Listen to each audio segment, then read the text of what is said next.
everybody drops that. Who are you on your club? I said drop a bomb, Dad. Alright, this is a special one. You know, I'm a man of manifestation. And I manifested this moment. Did you? I did. I said I'm going on tour. Exactly. Okay. Did you manifest? I said I'm going on tour. I'm going to sit down with the tier ones. I did. I said I'm going to sit down. I'm going to get Andy Mitten. Yeah. I'm going to get Laurie. Oh. And I've left the space. Okay. Because I don't know who the next person is going to be, but you were earmarked. People at home know. Thank you you. were earmarked. Are you sure? Okay. Absolutely. That's very kind. Right now, this is actually called one-on-one, yeah, but it's tier to tier. There's no tears at the end of it.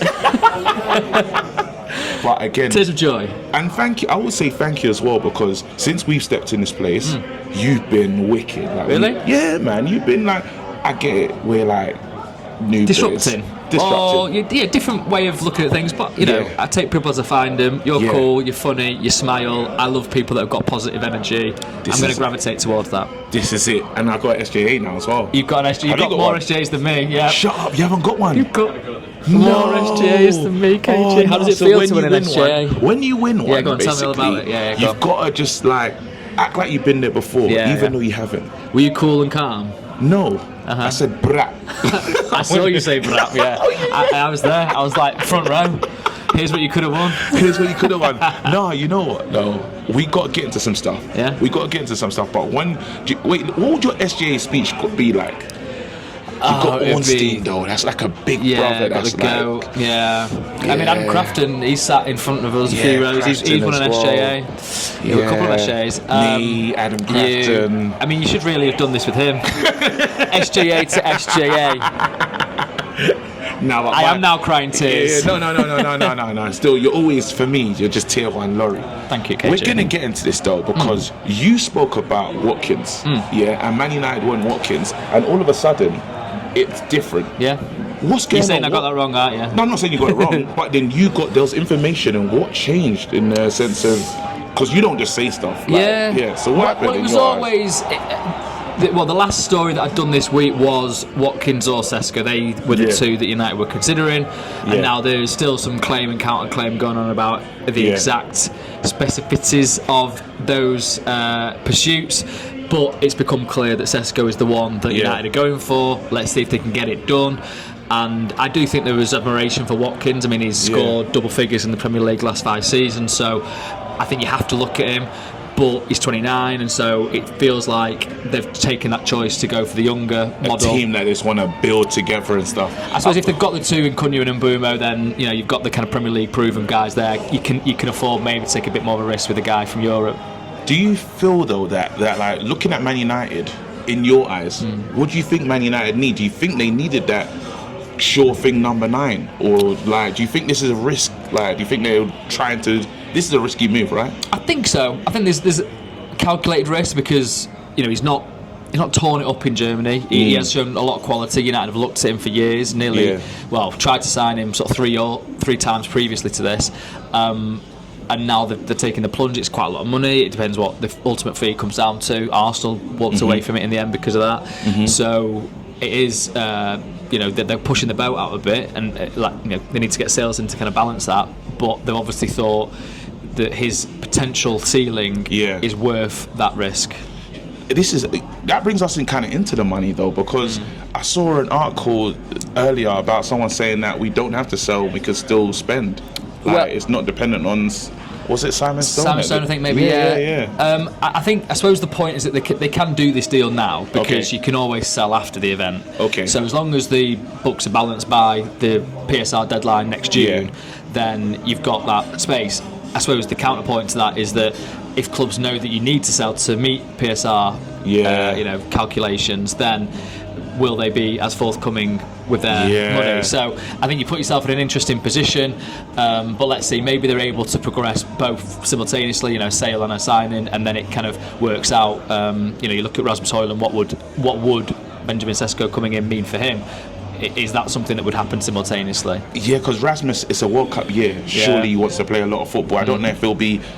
at the moment, last season, he almost became second choice to Xerxes, and then Xerxes got injured, but then they wanted to try Cheeto. So then Rasmus in the pecking order, Šeško, Xerxes, imagine Rasmus third choice probably? Yeah, quite possibly. I mean, Xerxes he's been coming back from his injury, hasn't he? I think he's not been at peak fitness. He's obviously not playing tonight. He didn't play in the first game, so let's see how that all transpires. I think he'd be fine. I mean, he had this last pre-season though, didn't he, as well, where he wasn't quite up to speed, and maybe, but then he scored on his debut, didn't he? So maybe that was fine. But I think he probably showed more at the end of last season that gave him a deserving starting place. Ruben done something I liked in the last presser when he spoke about, I call them the Sinister Five. They've been called the Bomb Squad. The Sinister Five, I like that. Yeah, the Sinister Five. Outcasts, sort of like to go with exiles. There's soul exiles and all that. But then, you know, they're talking about if the money doesn't come in for these guys, could they be reintegrated? And do you think they should be reintegrated? If like, where are you at with it? Like, I think that'd be very hard. I think Amorim is saying that to just make sure that it isn't so overt that they're totally out of the picture. Now, you know, if push comes to shove and they're still there after the transfer window, I don't know what the legalities of them training you can't make them train alone. This is it. So whether they have to sort of figure something out there, I don't know. But I would be surprised if any of them are featuring in Ruben Amorim's squad. I think he's made his decision, and the onus now is on United to sell them. Anthony, because he's a player that I thought teams were going to be lining up for. He had a great... all they kept on showing us was highlights of another amazing goal, this, that and the other. And Man United, how silly are we for letting him go? But then nothing's happened yet. Yeah, it's a funny one. I mean, Real Betis were the obvious one to me. Is he doing a Rashford? Has he got like a particular pace where he wants to go in terms of... Or is it the interest is not there yet? I think it's meeting the financial demands that United would want. So Real Betis are obviously not the most wealthy club in La Liga. Yeah, it's a funny one because I agree with you. I thought something would happen quick with him, but it's dragging for whatever reason. I think probably the fact that there's not the clubs there that are going to meet what United want at this moment. So then, so you reckon we'll be busy deadline? I think deadline day could get accelerated. In regards to what you're looking at, because today we heard Donnarumma and all these other players available and stuff. Man United thinking about. That'll be a market opportunity because we still have I believe, I'll just speak on my behalf, I thought we have a goalkeeper issue. Would they look at that for a player like that, or is that... Everything I hear at the moment is that it's just down the list of things to sort. I'm sure that there has been discussions about goalkeepers. Obviously, Emi Martinez made a loan offer for him. I don't think they can work. How do we even ask for him on loan? I don't.